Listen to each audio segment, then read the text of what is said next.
The shrieking had not stopped for 6 days.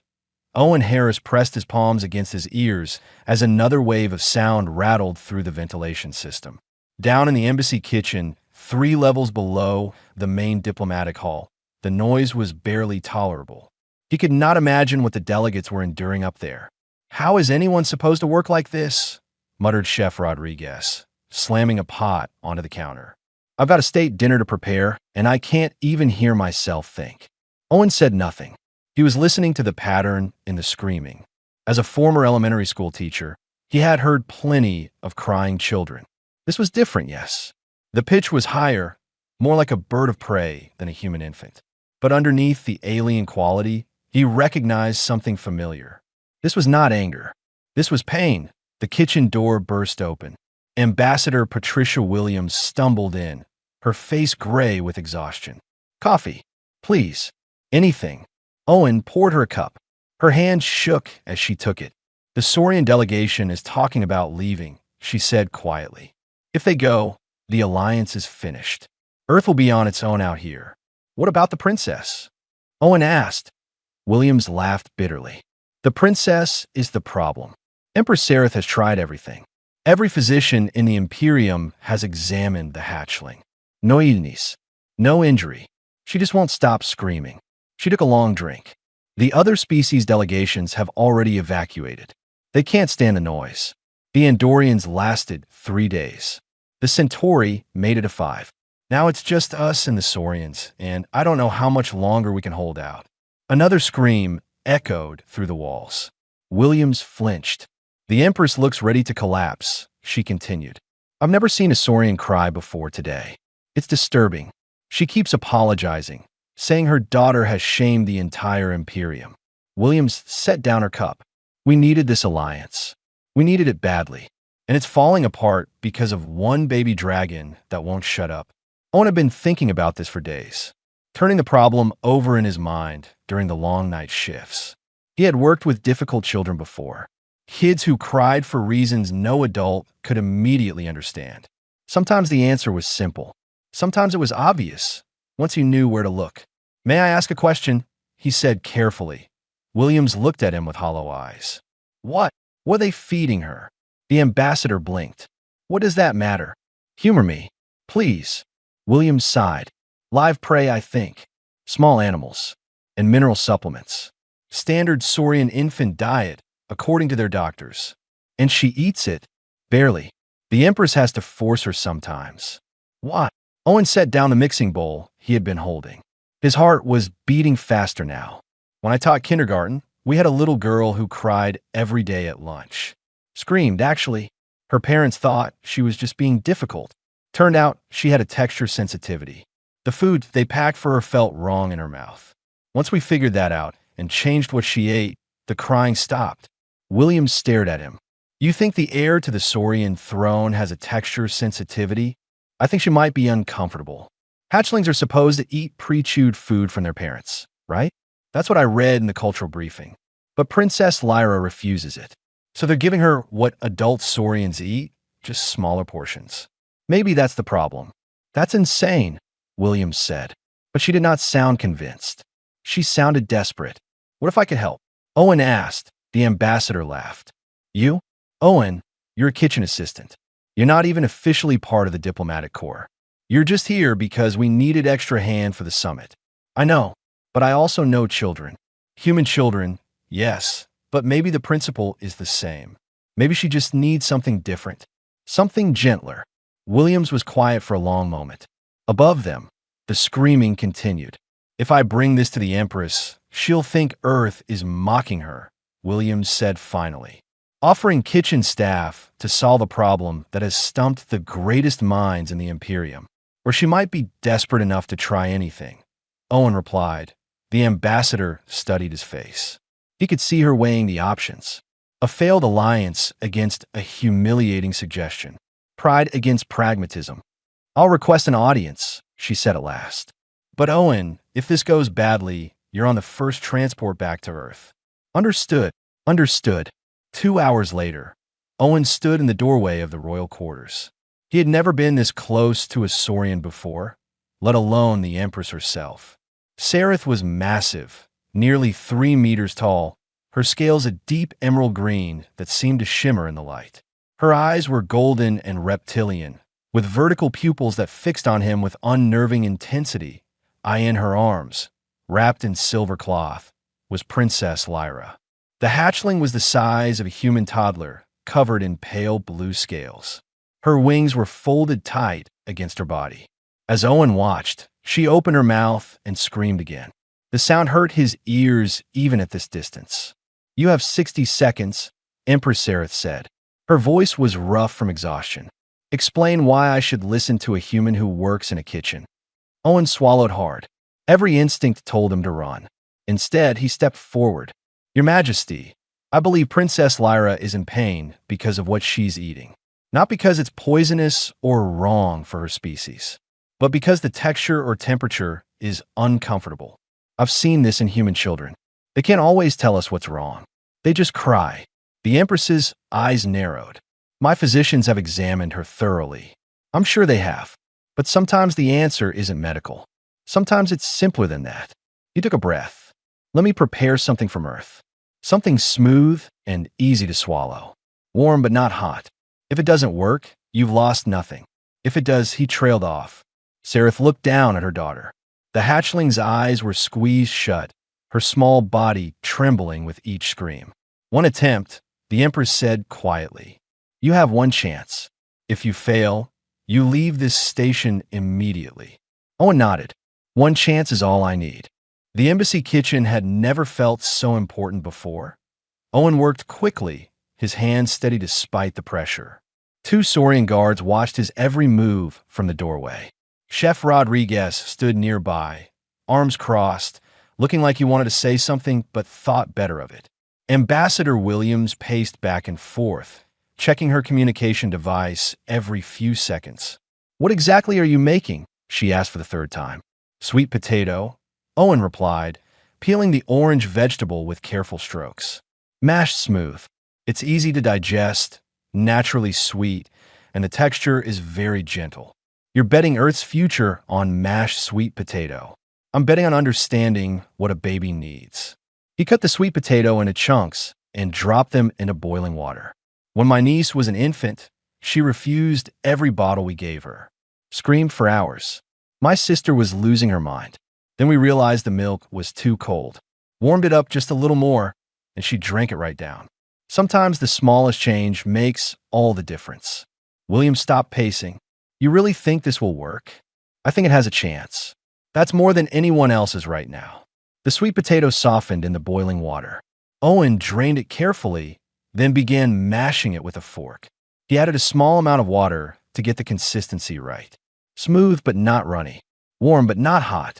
He tasted it himself, making sure there were no lumps.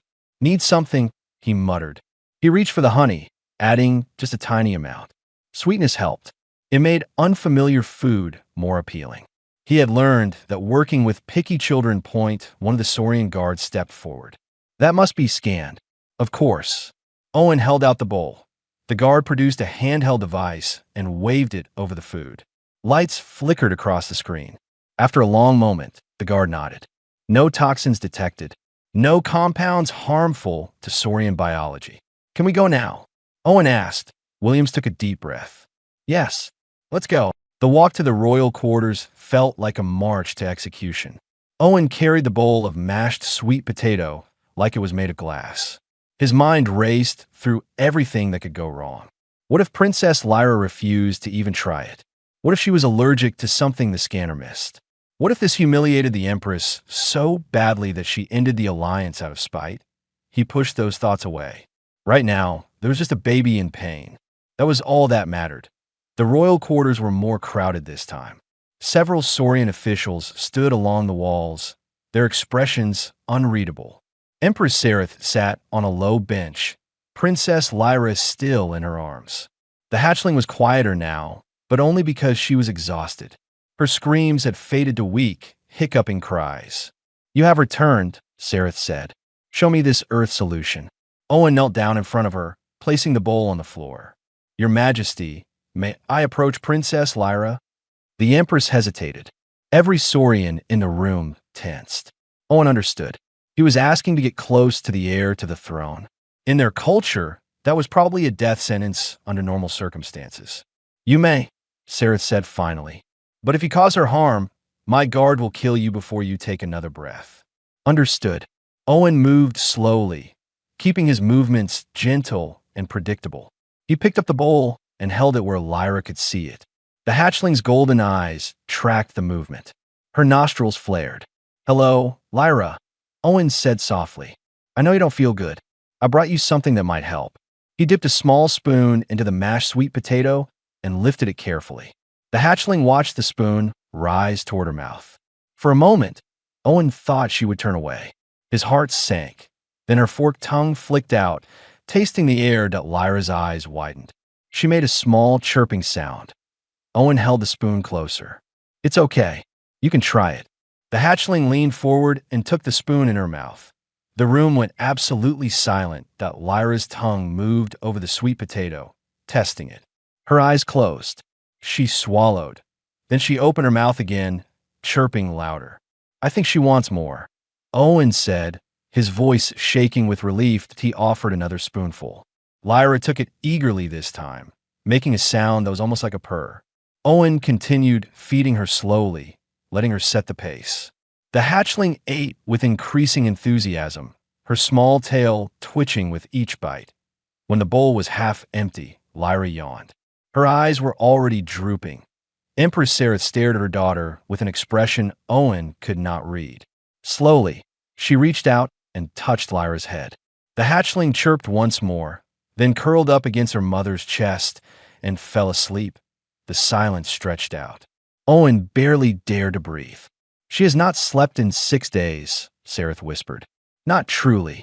She would exhaust herself crying and lose consciousness, but never rest peacefully like this. The discomfort was keeping her awake, Owen said quietly. Now her stomach feels better. She can finally relax. The Empress looked at him. Her golden eyes were wet. You have done what the greatest physicians in the Imperium could not do.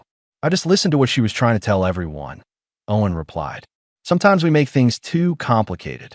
Sometimes the answer is simple. Sarah stood carefully, cradling her sleeping daughter. I must speak with my advisors, and with Ambassador Williams. She paused. Owen Harris, you will not leave this station. Owen's heart jumped. Your Majesty, my daughter needs you. The Imperium needs you. I am formally requesting that Earth assign you to the royal household as Princess Lyra's nutritional specialist. She looked at Williams. I trust this is acceptable. The ambassador looked like she might faint from relief. Absolutely acceptable, Your Majesty. We are honored. Owen wanted to protest. He was not a diplomat. He was just a guy who used to teach kindergarten and now worked in a kitchen. But he looked at Princess Lyra, sleeping peacefully for the first time in days, and found he could not say no. I'll do my best, he said. Empress Seraph nodded. That is all I ask. Owen's new quarters in the royal wing were 3 times the size of his apartment back on Earth. He stood in the center of the main room, turning slowly, trying to process the change in his circumstances. 48 hours ago, he had been scrubbing pots in the embassy kitchen. Now he had servants asking him what he wanted for breakfast. The absurdity of it made him laugh. Though the sound came out slightly hysterical, the chime rang at the door. Owen opened it to find a Saurian woman standing there. She was shorter than Empress Seraph, but still taller than him, with deep red scales and intelligent amber eyes. Owen Harris, she said. Her tone was polite but cold. I am Vesa, chief nutritionist to the royal household. The Empress has asked me to assist you in your duties. The way she said assist made it clear she meant the opposite. Owen recognized the dynamic immediately. He had dealt with this before, back when he was a new teacher, the veteran staff member who resented the outsider. It's good to meet you, he said carefully. I'm sure I have a lot to learn. Indeed, Vesa stepped into his quarters without waiting for an invitation. I have served the royal family for 20 years. I studied nutrition at the finest institutions in the Imperium, and now I am told to take direction from a human who mashed a vegetable. I understand your frustration, Owen said. Do you? Vesa turned to face him. Do you understand what it means to dedicate your life to a craft? only to be set aside because you failed to solve one problem, a problem that should not have been yours alone to solve. Owen met her eyes. You're right. This isn't fair to you, but it's also not about us. It's about Princess Lyra. Some of the anger faded from Vessa's expression. The princess is all that matters, she agreed quietly. Very well. Show me what you plan to feed her today. They went to the royal kitchens together. Owen had prepared a list of earth foods he thought might work. Butternut squash, mashed banana with oat milk, pureed chicken with mild herbs. He explained his reasoning for each one. Texture, temperature, nutritional balance. Vessa listened without interrupting. When he finished, she nodded slowly.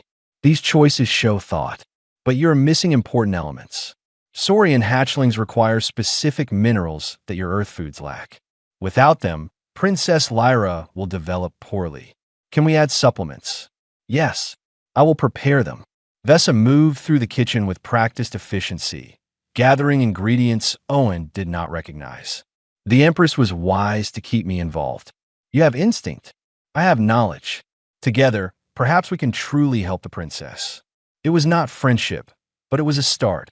Over the following weeks, Owen settled into his strange new life. Each morning, he prepared Princess Lyra's meals while Vessa added the necessary saurian supplements. The hatchling was thriving now. She had gained weight and her scales gleamed with health. More importantly, she was happy. Lyra had started following Owen around the palace. Whenever she saw him, she would chirp and flap her small wings excitedly. She refused to eat unless he was present, even if Vessa or the Empress offered food. It was flattering and slightly terrifying. She has bonded with you, Empress Sereth observed one afternoon. She watched Owen feed her daughter with an expression he could not quite read. This is unusual.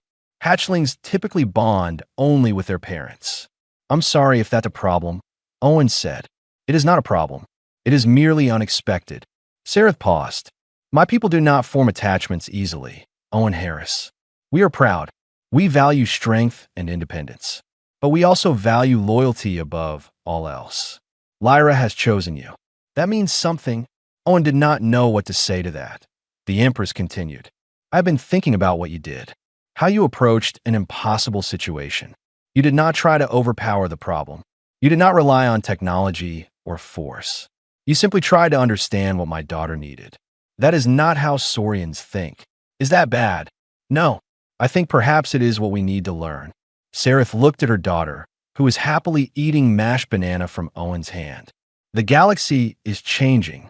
Old ways of thinking will not serve us much longer. Perhaps the universe sent you to us for a reason.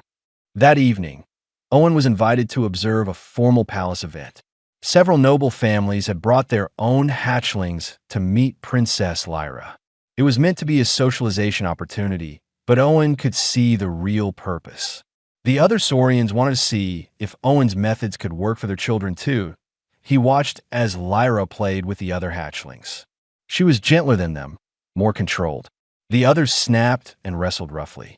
Lyra would join in, but she always stopped before anyone got hurt. Owen realized she was learning from him. His calm demeanor, his gentle corrections. She was copying his behavior point when the noble parents approached him. My son refuses to eat properly. He is losing weight. The physicians say there is nothing wrong, but I am worried. Owen asked questions about the hatchling's diet, his behavior, his environment. It reminded him of parent-teacher conferences back on Earth. By the end of the conversation, he had 3 suggestions. Simple changes that might help. More parents approached. Soon Owen was surrounded by Saurians asking for advice. Vessa watched from across the room. When their eyes met, she gave him a small nod of approval. Later, back in his quarters, Owen received a message from Ambassador Williams. The alliance treaty had been signed. Earth now had formal diplomatic relations with the Saurian Imperium. There was a sentence at the end that made him smile. Your country is proud of you. Your planet is proud of you. But mostly, I'm just glad you knew how to handle a picky eater. Owen looked out the window at the stars beyond. Somewhere out, there was Earth. Home. He missed it.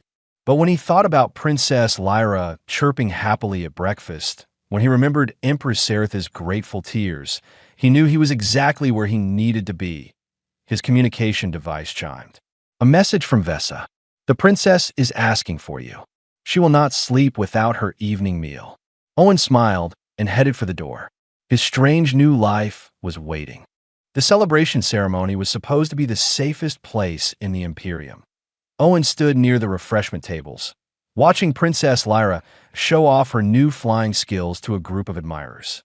She had grown so much in the past 3 months. Now she was the size of a large dog, her wings strong enough to carry her short distances. She swooped and dove through the air, chirping proudly each time she struck a landing. Empress Sereth was giving a speech about the new alliance with Earth. Hundreds of Saurians filled the Great Hall, along with delegates from a dozen other species. Security was everywhere. Nothing could go wrong. Owen was reaching for a plate when he saw them point 3 figures in servant uniforms, moving wrong. Too purposeful, too focused. They were not watching the Empress. They were watching Lyra. Time seemed to slow down. One of them reached into their robes. Owen saw the weapon before anyone else did. A plasma pistol, small enough to hide, but powerful enough to kill that he did not think. He just moved. Owen ran across the hall, his shoes sliding on the polished floor. Lyra had just landed near the center of the room. She was laughing, a sound like chiming bells. She did not see the danger. The assassin raised the weapon. Owen threw himself forward. "Lyra down," he shouted. The hatchling's training kicked in. She dropped flat immediately. The plasma bolt meant for her head hit Owen instead, catching him across the back and shoulder. The pain was unlike anything he had ever felt, like being hit with lightning and fire at the same time. That he heard screaming, alarms blaring, the sound of weapons fire as palace guards returned fire. Owen hit the ground hard, his vision swimming. He could not breathe, could not think through the pain. Then Lyra was there, pressing her face against his. She was making a high-pitched, keening sound, terrified and desperate. "I'm okay," Owen tried to say, but nothing came out. Hands pulled him up. Saurian guards, their faces grim. He caught a glimpse of the 3 assassins, all dead. Then everything went dark. Owen woke to pain and the smell of antiseptic. He was in a medical bay, lying on his stomach. His entire back felt like it was on fire. When he tried to move, agony shot through him. "Do not move," a Saurian doctor said, appearing in his field of vision. "You have severe plasma burns across 30% of your body. We are doing everything we can, but the damage is extensive." "Lyra," Owen managed to say, "is she? The princess is unharmed because of you." The doctor's voice was gentle. "You saved her life." Owen closed his eyes in relief. The pain did not matter. Nothing mattered except that. The next 3 days were a blur of agony and medication. Doctors worked constantly to heal the burns. Saurian medical technology was advanced, but plasma wounds were difficult to treat. Owen drifted in and out of consciousness, sometimes waking to find Empress Sereth sitting beside his bed, sometimes alone on the 4th day. He heard a sound that made his heart ache. Lyra was outside the medical bay, crying. Owen forced his eyes open. Through the doorway, he could see the young princess sitting on the floor. She had refused to leave. Palace servants had brought her food and water, but she would not touch any of it. She just sat there, keeping vigil, making that awful keening sound. "Someone needs to make her eat," Owen whispered. The doctor shook his head. "We have tried. She will not accept food from anyone, not even the Empress. Bring her to me. You are in no condition. I don't care. Bring her here." The doctor hesitated, then nodded. He went to the door and spoke quietly to the guards. A moment later, Lyra came rushing in. She was careful not to touch his burns, but she pressed her face against his uninjured side. Her whole body was shaking. "Hey there, little one," Owen said softly. His voice was rough from disuse. "I am okay. I'm going to be fine," Lyra chirped weakly. She did not believe him. "You need to eat," Owen continued. "You need to drink water. Can you do that for me?" The hatchling shook her head, a gesture she had learned from watching humans. "Please, Lyra. I can't get better if I'm worried about you." Owen tried to smile. "How about this? You eat something, and I promise I'll get better. Deal?" Lyra studied his face for a long moment. Then she chirped once, softly, and nodded. They brought her food. She ate reluctantly. never taking her eyes off Owen. When she finished, she curled up next to his bed and fell asleep. Empress Sereth came to visit that evening. She looked older somehow, tired. The assassins were from the Talon Brotherhood, she said quietly, a terrorist organization that opposes our alliance with other species. They wanted to kill Lyra to destabilize the Imperium and prove that trusting outsiders was a mistake. They failed, Owen said. Because of you. Sereth reached out and touched his hand carefully, avoiding the bandages. You're not a soldier. You're not trained for combat. Yet you threw yourself in front of a plasma weapon to protect my daughter. Why? Owen thought about that. Because she's my friend. Because she's a child who needed help. I didn't really think about it. I just knew I had to. The Empress was quiet for a long time. When she spoke again, her voice was thick with emotion. In Saurian culture, we have an old tradition, a title that has not been used in 1,000 years. Nest Guardian, one who protects the young as fiercely as any parent. One who is considered part of the family unit, bound by honor and blood. She stood formally, her wings spreading wide. Owen Harris of Earth, I offer you this title. I claim you as Nest Guardian to Princess Lyra. You will have all the rights and responsibilities of the royal family. You will be protected by our laws and honored by our people. Do you accept? Owen looked at Lyra, still sleeping peacefully beside his bed. He thought about everything that had brought him here. A crying baby, a bowl of mashed sweet potato, a split-second decision to run toward danger instead of away from it. I accept, he said. Empress Sereth bowed her head. Then it is done. Welcome to the family, Nest Guardian. 6 months had passed since the assassination attempt, and Owen's back still ached when it rained. He stretched carefully, feeling the tight scar tissue pull across his shoulders. The Saurian doctors had done amazing work, but some damage was permanent. He had learned to live with it. What he had not learned to live with was watching Princess Lyra destroy another piece of furniture. Lita, no. Owen shouted as the young princess tore through a decorative tapestry with her claws. She was in the grip of what the Saurians called the feral phase, and it was exhausting. She had grown rapidly over the past months. Now she was the size of a small horse, all lean muscle and sharp edges. Her baby chirps had turned into proper roars. Her playful nips could draw blood. Yesterday, she had accidentally broken a servant's arm while roughhousing. Lyra turned to look at him, her golden eyes wild and unfocused. For a moment, Owen thought she might attack. Then recognition flickered across her face. She made a small whining sound and lowered her head. I know you can't help it, Owen said gently, but we need to find a better way. Empress Sereth had explained the feral phase to him weeks ago. All young Saurians went through it. Their predatory instincts took over as they grew into their adult bodies. Traditionally, hatchlings were isolated during this time, locked away until they learned to control themselves through trial and error. Owen had asked if there was another option. Sereth had looked at him sadly and said this was simply how things were done, but Owen could not accept that. He had seen too many struggling kids helped by the right intervention. There had to be a better way. He started by observing Lyra carefully. When did she get destructive? What triggered the aggressive behavior? He took notes like he used to do for his most challenging students. The pattern became clear.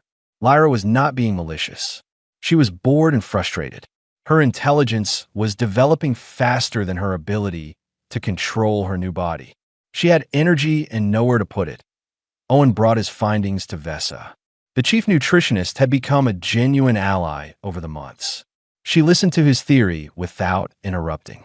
So you believe Princess Lyra needs mental stimulation, not isolation, Vesa said when he finished. Exactly. She's smart, Vesa. Really smart. She needs challenges, problems to solve. Right now, she's like a genius kid stuck in a boring class. Of course she acts out. Vesa considered this. It goes against all tradition. Tradition isn't working. No, Vesa admitted. It is not. Very well. What do you propose? Owen spent the next week creating activities. He designed mechanical prey that moved unpredictably, forcing Lyra to think about hunting strategy instead of just chasing. He built puzzle boxes that could only be opened with careful claw work. He set up obstacle courses that required planning and precision. Lyra loved them. The change was immediate. Instead of destroying furniture, she spent hours working on the puzzles. Instead of fighting with everyone she met, she practiced her hunting techniques on the mechanical prey. She was still wild and powerful, but now that energy had direction, the palace advisors were skeptical. Several conservative council members demanded an audience with Empress Sereth. Owen was called to defend his methods before the entire court. "You are making the air weak," said Councillor Dreth, his scales dark with disapproval. "The feral phase exists to teach young Saurians to control their power through struggle. You are removing that struggle." "I'm redirecting it," Owen countered. "Princess Lyra is still learning control. She's just learning it through purpose instead of isolation. This is not our way. Maybe your way needs to change." The room went silent. Owen realized he had probably crossed a line. You did not tell the Saurian High Council that their traditions were wrong. Empress Sereth stood. Councillor Dreth raises valid concerns. "Perhaps we should see a demonstration. Bring in your hatchling." Dreth's son was brought forward. He was going through his own feral phase, kept in isolation for the past 2 months. The young Saurian was larger than Lyra, his scales marked with scars from fighting himself in frustration. His eyes were unfocused and aggressive. Lyra was brought in next. Owen had been working with her all morning. She was tired but calm, her movements controlled. "Release them both," Sereth commanded. The 2 young Saurians circled each other. Dreth's son snarled and lunged, attacking without strategy. Lyra dodged smoothly. Instead of fighting back immediately, she waited. Watched. When the other hatchling overextended, Lyra struck precisely, pinning him without causing injury. Then she did something that shocked everyone. She stepped back and made a questioning chirp, asking if he wanted to play properly, not just fight. Dreth's son stared at her in confusion. Slowly, the wild look faded from his eyes. He chirped back hesitantly. For the next hour, the 2 hatchlings played together. Real play, not just violence. Lyra showed him the puzzle boxes, taught him how to hunt the mechanical prey. The other young Saurian was clumsy at first, but he learned quickly. When they finished, Dreth's son was calmer than he had been in weeks. Councillor Dreth stood slowly. He walked to Owen and bowed his head slightly. "I was wrong. Your methods are not making the princess weak. They're making her strong in a different way." Other council members nodded in agreement. Within days, noble families across the Imperium were requesting Owen's guidance for their own hatchlings. That night, Owen sat with Empress Sereth on a balcony overlooking the palace gardens. Lyra was below, playing with 3 other young Saurians. All of them were in their feral phase. All of them were learning control through Owen's methods. "You are changing my people," Sereth said quietly. "Not through force or politics. Through understanding." "I'm just trying to help kids be their best selves," Owen replied. "It is more than that. You're teaching us that strength and wisdom can coexist. That tradition can evolve without being abandoned." She paused. "When Lyra becomes Empress, she will lead differently because of you. She will be fierce, but also kind. Powerful, but also thoughtful. That is your gift to the Imperium." Owen watched Lyra below. She was teaching another hatchling how to solve a puzzle, patient and encouraging. He smiled. "She's going to be amazing," he said. "Yes," Sereth agreed. "She will be." 3 years could change everything. Owen stood in the strategy room of the Imperial Palace, watching Princess Lyra address the War Council. She was magnificent now, nearly as large as her mother, her scales shimmering deep blue in the light. When she spoke, trained warriors twice her age listened. "The Outer Rim colonies are starving," Lyra said, her voice clear and strong. "The plague destroyed their agricultural infrastructure. Millions will die without immediate aid." General Kavik, a scarred veteran, shook his head. "The Outer Rim is not our concern, Princess. Those systems are independent. They rejected Imperium protection years ago, so we let them suffer because of old grudges." Lyra's tail lashed once, a sign of agitation Owen recognized immediately.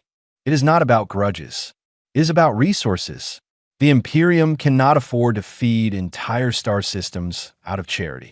Lyra turned to face the general fully. "Cannot afford, or will not afford?" The room went silent. Owen watched from his seat near the back. He had no official position in these meetings, but as Nest Guardian, he was allowed to observe. Mostly, he stayed quiet.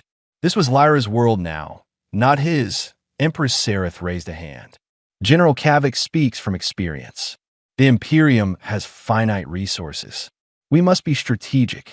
Then let me be strategic, Lyra said. The galaxy watches everything we do. Right now, they see us as conquerors.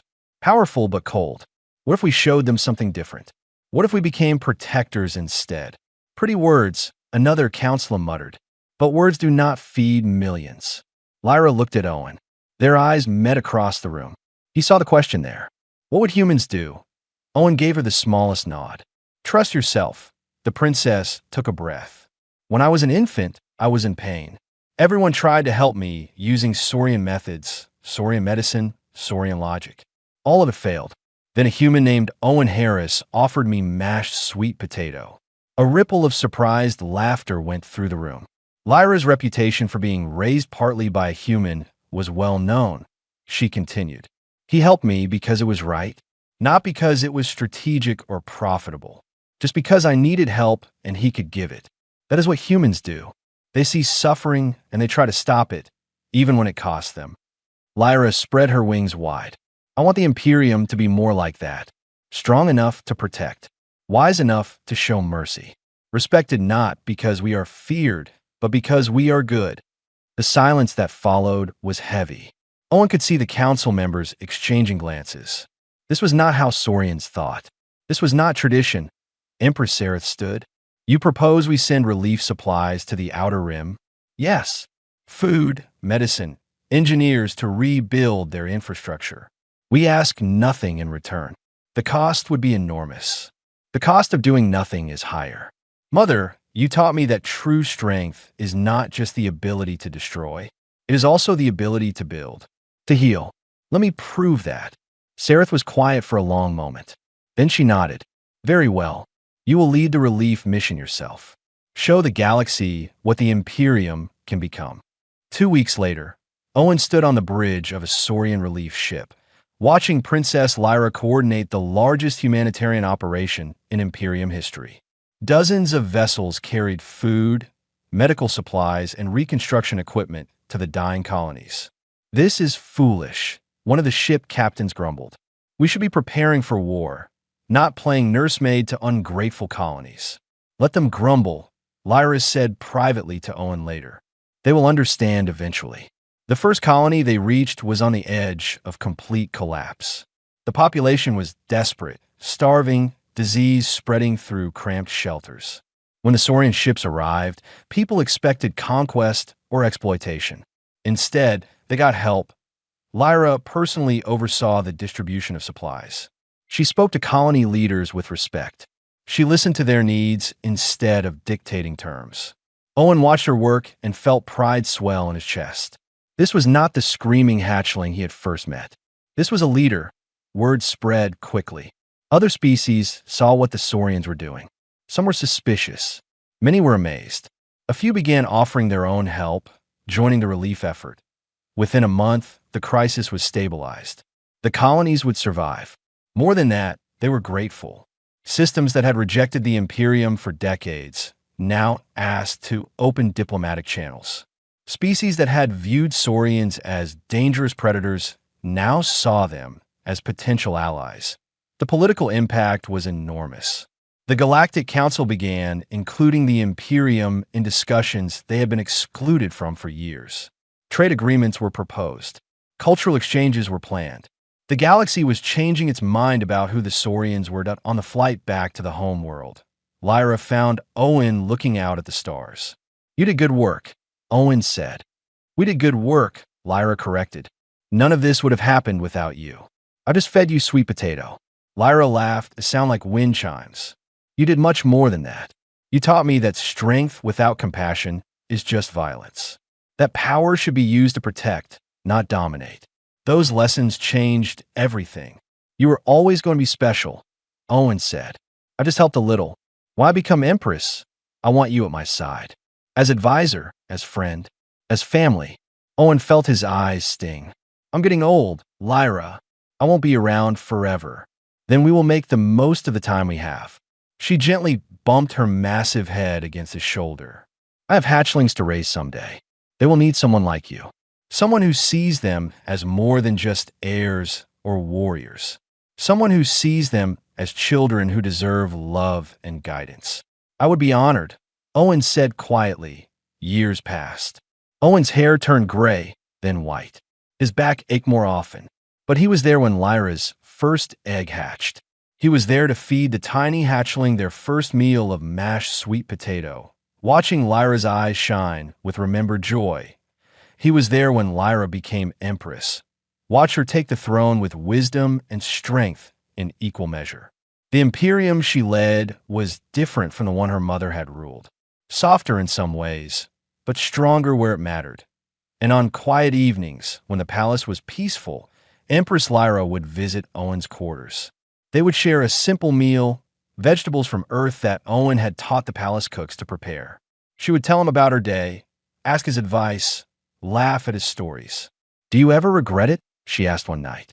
"Giving up your old life for this?" Owen thought about the kitchen on the embassy station, the screaming hatchling, the bowl of mashed sweet potato that changed everything. "Not even once," he said.